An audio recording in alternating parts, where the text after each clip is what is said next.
নমস্কার বন্ধুরা।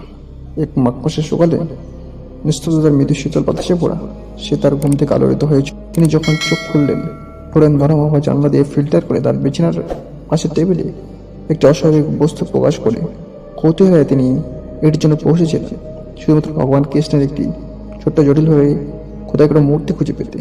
বিভ্রান্ত অথচ ঐশ্বরিক উপস্থিতিতে বিভ্রমিত হয়ে তিনি বিড়বিড় করে বললেন, শ্রীকৃষ্ণ বলেছেন তুমি যা চাইবে তাই পাবে।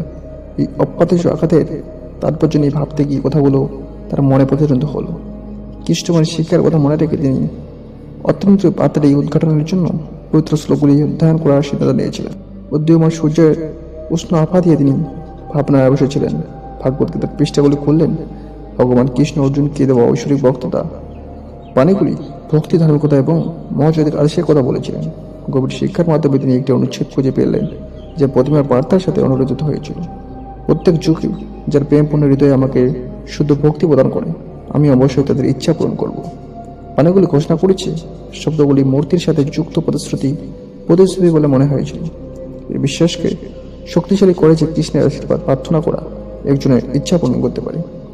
এই উদ্ঘাটনের দ্বারা আগ্রহী হয়ে তিনি নিজেকে ধর্মগ্রন্থগুলির আরও নিমগ্ন করার সিদ্ধান্ত নিয়েছিলেন। তিনি জ্ঞানী ঋষি ও বিদ্বান পণ্ডিতদের নির্দেশনা চেয়েছিলেন, যেটা কৃষ্ণমাঠের জটিলতার উপর আলোকপাত করতে পারে। তাদের শিক্ষার মাধ্যমে তিনি শিখেছিলেন যে কৃষ্ণের কোথাও নিচ্ছক প্রতিশ্রুতি ছিল না, বরং জীবন, কর্ম এবং ঐশ্বরিক আদেশের প্রাকৃতিক গভীর অন্তর্দৃষ্টি ছিল।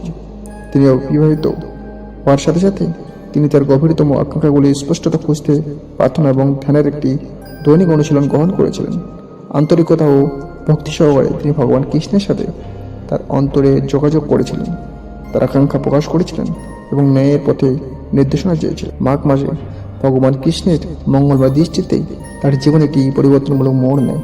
সুযোগগুলি উন্মোচিত হয়েছিল, চ্যালেঞ্জগুলো দ্রবীভূত হয়েছিল এবং তার আন্তরিক আকাঙ্ক্ষাগুলি প্রকাশ পেতে শুরু করেছিল। যাত্রাতে বিশ্বাসের শক্তি এবং কৃষ্ণমাটিতে আবদ্ধ গভীর জ্ঞানের প্রমাণ হয়ে ওঠে। শ্রীকৃষ্ণের শিক্ষার মাধ্যমে তিনি আবিষ্কার করেছিলেন যে সত্যিকারে পরিপূর্ণতা কেবল ব্যক্তিগত আকাঙ্ক্ষার উপলব্ধির সাথে সারিবদ্ধ নয়। মাসগুলি একটি পবিত্র গল্পের অধ্যয়নের মতো উন্মোচিত হয়েছিল এবং তিনি সে দুর্ভাগ্যজনক মাঘ সকালে জীবনে প্রবেশ করা ঐশ্বরিক জ্ঞান দ্বারা আলোকের পথে হাঁটতে থাকলেন।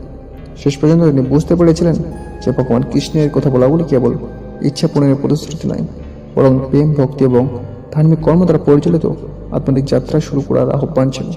এবং তিনি যখন পথে চলতে থাকলেন, কৃষ্ণের কথার প্রতিধ্বনি তার হৃদয়ে অনুরোধিত হয়েছিল। একটি অবিচ্ছিন্ন অনুসরক যে প্রকৃতপক্ষে কেউ আন্তরিক এবং একনিষ্ঠ আত্মার সাথে যা চেয়েছিল তা পেয়ে গেছে। সো বন্ধুরা, এরকম আকর্ষণীয় ভিডিওতে চ্যানেল সাবস্ক্রাইব করে পাশে থাকুন। জয় হিন্দ, বন্দে মাতরম। জয়।